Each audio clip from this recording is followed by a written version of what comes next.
A Real Bus está de volta à estrada. Uma volta responsável e controlada, seguindo todo o protocolo de higiene recomendado pelas autoridades de saúde. Uso obrigatório de máscaras, álcool em gel para todos, higienização completa dos ônibus e renovação do ar a cada minuto durante o trajeto. Se o seu destino for João Pessoa, Campina Grande, São João do Cariri, Serra Branca, Sumé, Monteiro, São José dos Cordeiros ou São Sebastião do Umbuzeiro, conte com a gente. Mesmo em tempos desafiadores, o compromisso da Real Bus é com a sua satisfação.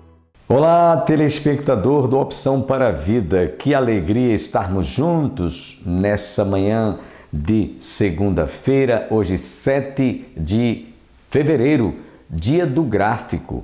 E nós queremos parabenizar todos os profissionais que trabalham com a gráfica.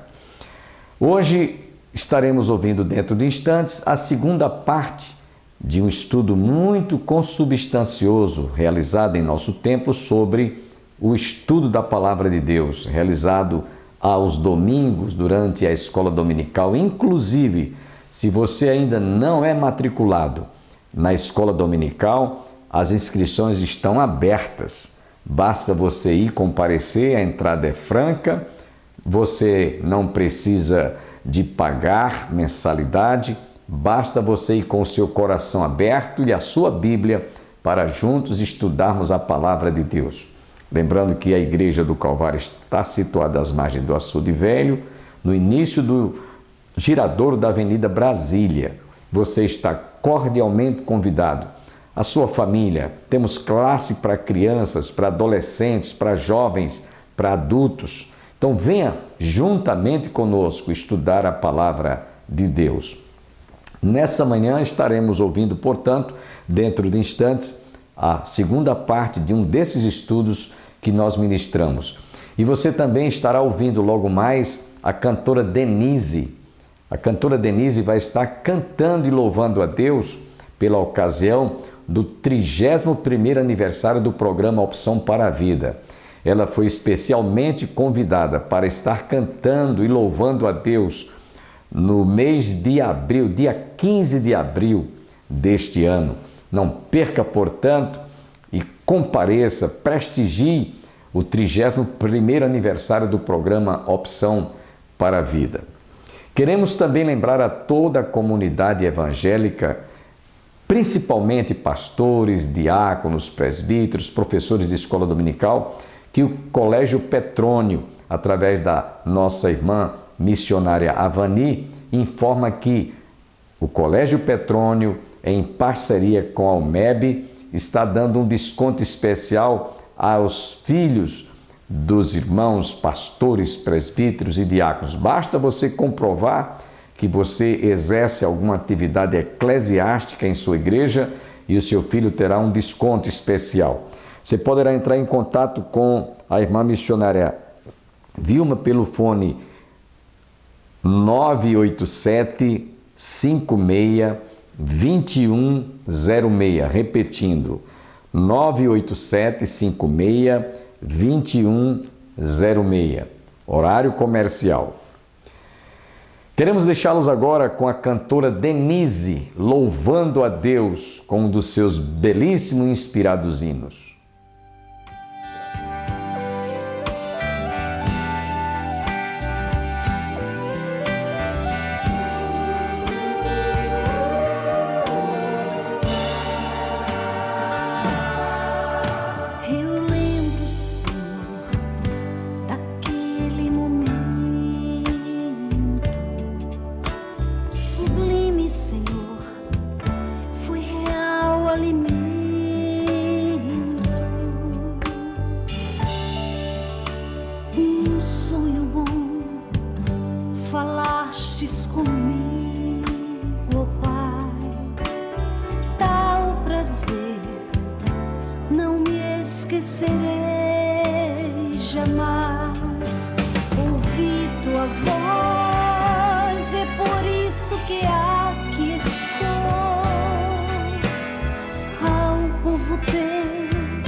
Falarei o que queres, Senhor.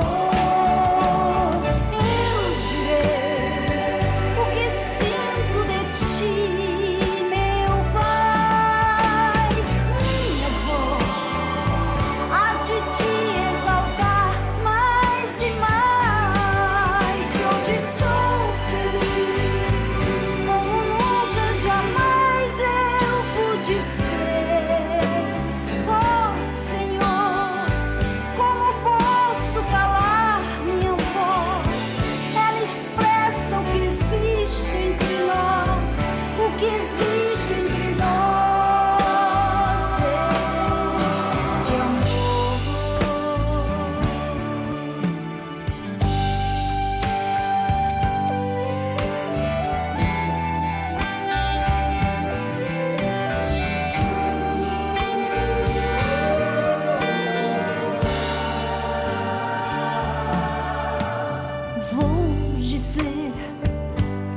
gozo e poder sentir do Senhor, este gozo que não tem fim, e o poder que o Espírito Santo dá, ele é real e ainda entre nós está. Pois quem quiser fluirá dessa doce porção, e no interior águas vivas fluirão, águas vivas fluirão, águas vivas fluirão.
Ela passa, ela se torna, né, uma bênção não só para você, não só para a sua família, mas inclusive para até, no caso, para a cidade, para um estado, para um país ou para o mundo. Vamos ler aqui, 2 Reis 5. Naamã, comandante do exército do rei da Síria, era grande homem diante do seu senhor e de muito conceito, porque por ele o Senhor dera vitória à Síria. Era ele herói de guerra, porém leproso. Saíram tropas da Síria e da terra de Israel, levaram cativa uma menina que ficou ao serviço da mulher de Naamã. Disse ela à sua senhora, preste atenção, o que é fé sem fingimento é isso aqui: tomara o meu senhor estivesse diante do profeta que está em Samaria, ele o restauraria da sua lepra. Então foi Naamã e disse ao seu senhor: assim e assim falou a jovem que é da terra de Israel. Fé sem fingimento. Respondeu o rei da Síria: vai, anda e enviarei uma carta ao rei de Israel. Ele partiu e levou consigo 10 talentos de prata, 6.000 ciclos de ouro e 10 vestes festivais. Levou também ao rei de Israel a carta que dizia: logo eu em chegando a ti esta carta, saberás que eu te enviei Naamã, meu servo, para que o cures da sua lepra. Tendo lido o rei de Israel a carta, rasgou as suas vestes e disse: acaso sou Deus com poder de tirar a vida ou dá-la, para que este envie a mim um homem para eu curá-lo de sua lepra? Notai, pois, e vede que procura um pretexto para romper comigo. Ouvindo, porém, Eliseu, homem de Deus, que o rei de Israel rasgara as suas vestes, mandou dizer ao rei: por que rasgaste as tuas vestes?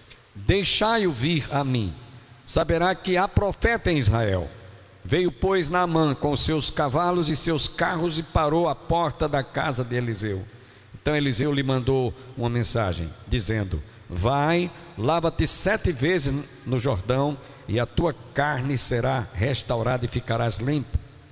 Naamã, porém, muito se indignou e se foi dizendo: pensava eu que ele sairia a ter comigo, por-se-ia de pé, invocaria o nome do Senhor seu Deus, moveria a mão sobre o lugar da lepra e restauraria o leproso. Não são porventura Abana e Farfar, rios de Damasco, melhores do que todas as águas de Israel? Não poderia eu lavar-me neles e ficar limpo? E voltou-se e se foi com indignação. Então se chegaram a ele os seus oficiais e lhe disseram: meu pai, se te houvesse pedido o profeta, tivesse dito o profeta alguma coisa difícil, acaso não o farias? Quanto mais já que apenas te disse: lava-te e ficarás limpo.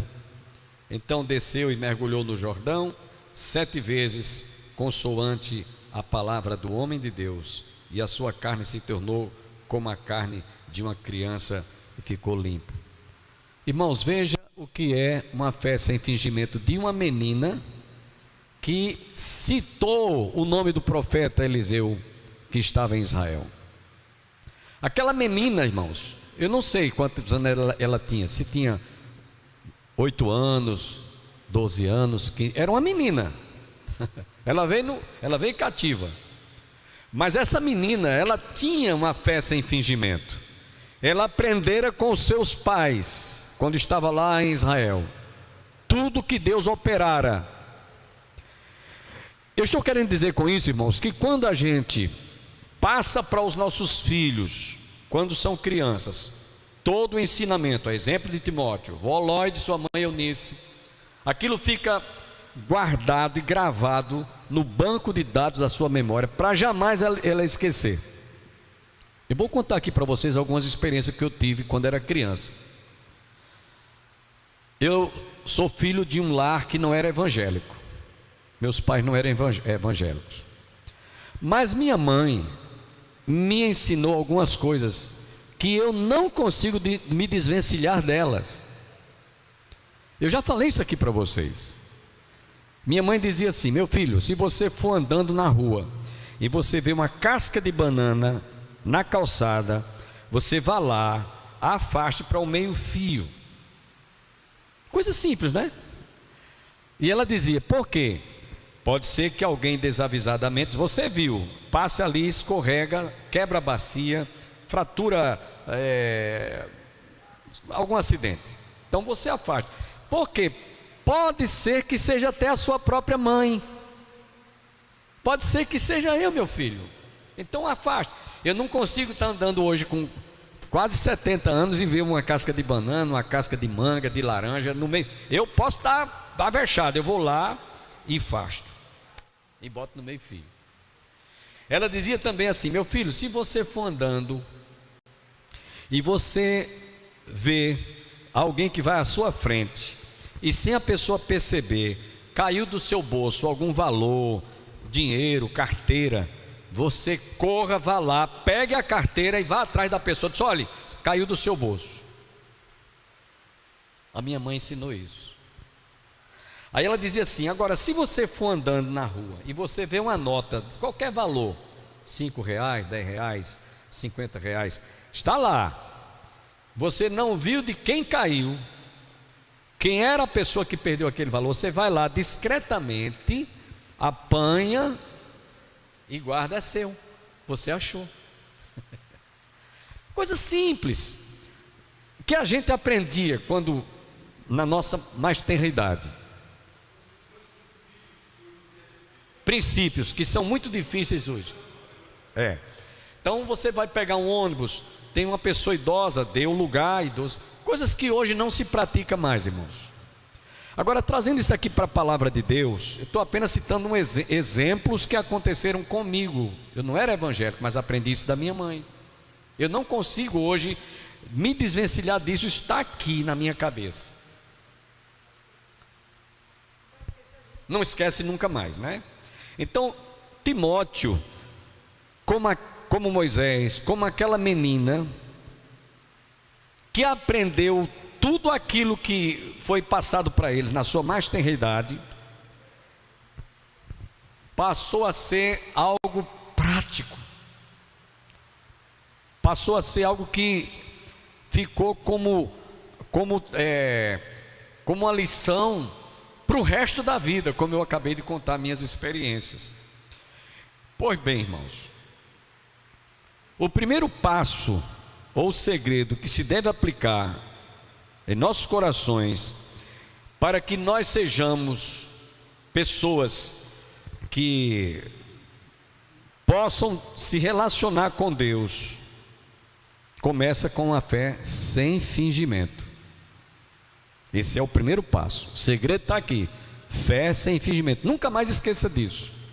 Você não pode abrir mão da sua fé sem fingimento por causa de barganha, seja lá vantagem quaisquer que seja que for. Estou me lembrando aqui de contar uma história que eu já contei várias vezes. Geovânia, membro da nossa igreja, fui trabalhar numa loja que vendia cosméticos.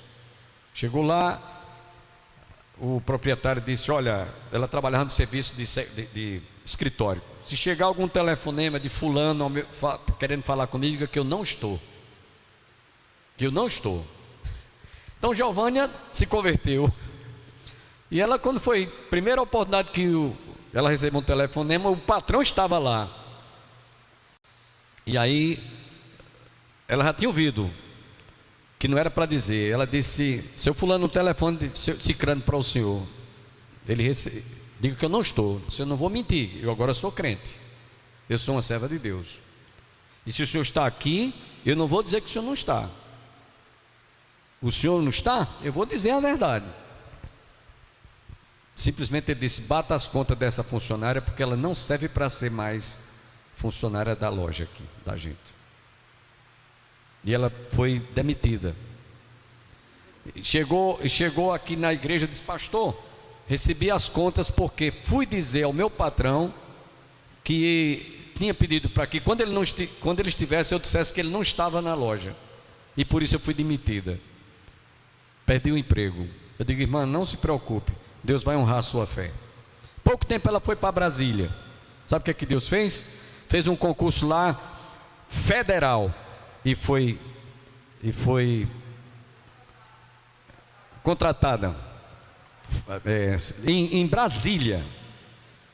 Ela esteve aqui no aniversário da igreja agora, do Jubileu de Ouro. Eu nem reconheci. Ela foi ali tirar pastor, tira uma foto aqui, né? Mora hoje em João Pessoa. Irmão Pedrosa quer falar? Pode falar, irmão.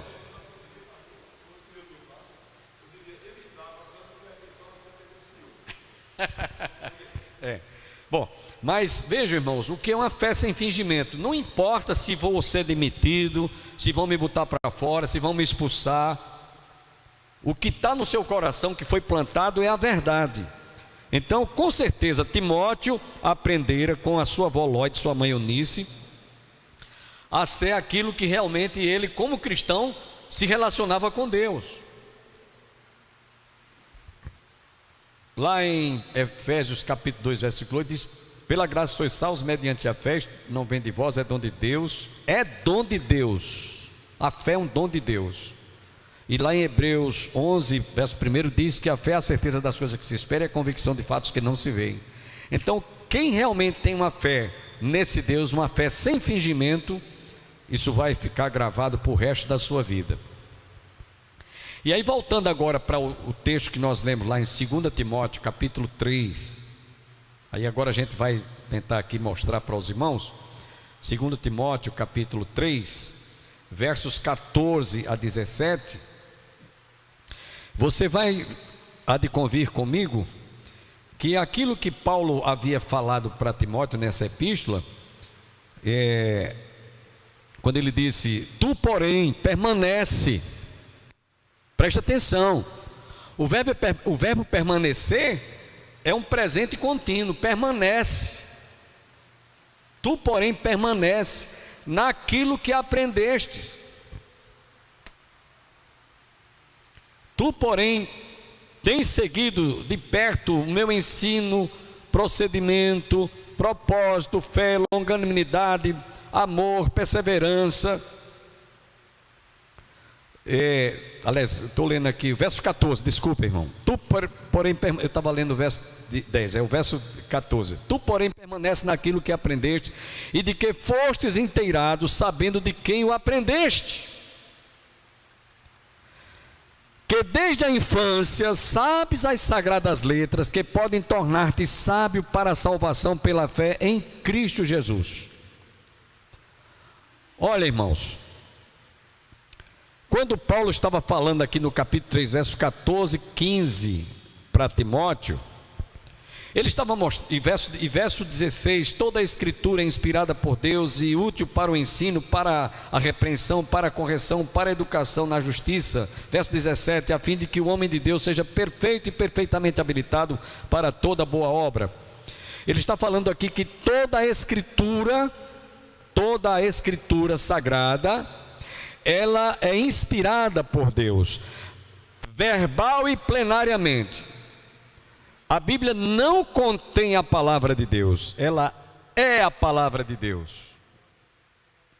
Porque a teologia moderna, né, tem muitos teólogos que dizem a Bíblia contém a palavra de Deus. Isso é uma heresia. A Bíblia não contém, ela é a palavra de Deus, verbal e plenariamente. Por isso,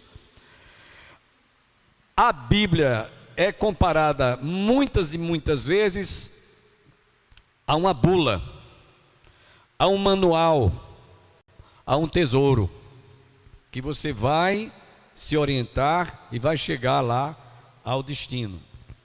Veja que ele diz aqui 4 coisas importantes. Ela é útil para o ensino. Ela é útil para o ensino. O que Ló e a sua avó Lloyd e sua mãe Eunice ensinaram, ficaram para o resto da vida. Outra coisa também, ela serve para repreensão. Repreensão. Como a gente às vezes quando repreende um filho da gente,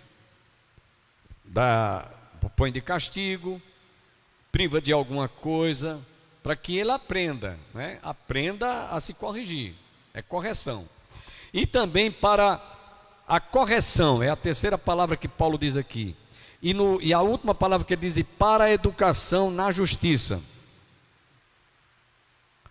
Pedro, em sua segunda carta, ele diz, porque nunca jamais qualquer profecia foi dada por vontade humana. Entretanto, homens santos falaram da parte de Deus, movidos pelo Espírito Santo. 2 Pedro capítulo 1, versículo 21. Ou seja, as escrituras sagradas, irmãos, ela é o fundamento aonde nós devemos exercer a nossa fé sem fingimento. Fé sem fingimento. A palavra de Deus é um livro, como dizia o renomado pastor Billy Graham, o grande evangelista do século passado. A Bíblia, apesar de ser o livro mais divulgado no mundo, é o menos lido, é o menos examinado. Embora seja o livro mais antigo do mundo, é o mais atualizado. É o mais atual, desculpe, do que o jornal que você vai ver amanhã. Quem dizia isso era Billy Graham. A Bíblia, portanto, não é um livro qualquer. Não anda à procura de ser um best-seller. Muito menos ser aquele livro, como dizia Billy Graham, o mais divulgado, o mais vendido, porém o menos lido no mundo. Timóteo aprendeu desde a sua mais tenra idade a exercer uma fé sem fingimento. Amém? Para ele a palavra de Deus era inspirada pelo Espírito Santo de Deus e por experiência própria ele exerceu uma fé genuína, autêntica, verdadeira. A Bíblia, meus irmãos, ou a palavra, a escritura sagrada, como ele diz aqui, toda a escritura é inspirada por Deus e útil para o ensino, para a repreensão, para a correção, para a educação na justiça, a fim de que o homem de Deus seja perfeito e perfeitamente habilitado para toda boa obra. Ou seja, As Escrituras é um compêndio divino que nos ensina, como ensinou a Timóteo, e o educou, e o levou a um aprendizado, em que ele tornou-se, como diz aqui no verso 17, a fim de que o homem de Deus seja perfeito e perfeitamente habilitado para toda a boa obra. Quando a gente fala em educar, é viver um estilo de vida, segundo a palavra de Deus. Paulo diz, escrevendo a 1 Timóteo capítulo 4, que nós devemos andar em novidade de vida. Amém? E aí, irmãos, para concluir, nós pais devemos ensinar, instruir, não apenas dizendo, meu filho, faça assim, assim, assim. Mas nós devemos ser os primeiros a dar o exemplo. Não adianta você chegar para o seu filho e dizer, meu filho, fale a verdade, não minta. Se ele vê você faltando com a verdade. Alguém liga para você e a empregada doméstica, ou seja lá o filho, você diz, olha, diga que eu não estou, como aconteceu com a irmã Giovanni. Então você está dando uma aula prática para o seu filho a mentir. Nós pais, irmãos, não devemos negligenciar os ensinos mais simples, principalmente não mentir, falar sempre a verdade, não desrespeitar ou desonrar os pais, ser exemplo de honestidade, educação. Eu estava meditando nessa palavra e disse, uma frase me veio ao coração: educação sem correção é prevaricação. Portanto, é bom que a gente considere isso. Timóteo, meus irmãos, ele foi um cristão que exerceu toda a sua carreira cristã, porque ele teve uma base. Quando a base é bem feita, quando a base ela tem alicerce, ela tem colunas, você pode ficar ciente que você não vai oscilar, nem vai vacilar, você vai sempre ter, você sempre terá fortalecimento, você sempre terá condições de suportar, ainda que sejam as mais difíceis adversidades. Então nós vamos agora às considerações finais.